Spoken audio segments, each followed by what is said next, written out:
Hello mga kabaris, magandang araw sa inyo at andito na naman inyong lingkod. Samahan nyo ako para tuklasin ano nga ba ang hitsura ng tram nila dito sa Jerusalem. So napakaganda ng araw ngayon mga kabadis. Talaga naman napakaganda ng may ganito at susubukan nga natin sumakay mga kabadis. Ayan, for sure hindi naman kayo maliligaw dito pag sumakay kayo kasi nakalagan lang naman yung mga station dito sa taas. So ayan na nga mga kabadis. Kung makikita ninyo mga kabadis, itatap lang nyo naman dyan ang inyong bayad.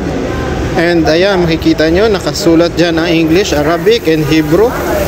Ayun mga kabadis, talaga naman napakaganda dito at nakaka-relax. So kahit maglibot-libot ka lang dito or ikot-ikot, talaga namang hindi mo na kailangan gumastos ng malaking pera. Talaga namang maraming magagandang sa mata. Ayun lang kwento ko, bye.